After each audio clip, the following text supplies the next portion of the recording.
आगे बढ़ते हैं। झारखंड एकेडमिक काउंसिल के चेयरमैन डॉक्टर अरविंद प्रसाद ने कहा कि मदरसा इम्तहानात 2020 का इनकाद रियासती हुकूमत की इजाज़त के बाद ही किया जाएगा। न्यूज़ 18 उर्दू से खास बातचीत में उन्होंने वाज़े किया कि इसके लिए डिज़ास्टर मैनेजमेंट को ख़त लिखा गया है।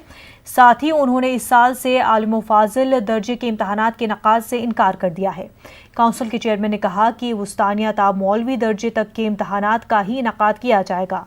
गौरतलब है कि कोरोना वबा की वजह से मदरसा इम्तहानात 2020 का अब तक इनकाद नहीं हो सका है, जिसकी वजह से तलबा और असातिज़ा परेशान हैं।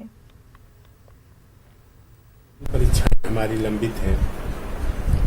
मध्यमा, मदरसा और इंटर वोकेशनल मार्च में ही हम परीक्षा लेने वाले थे, लेकिन फिर कोरोना के महामारी के कारण ये परीक्षाएं अभी तक नहीं हो सकी हैं।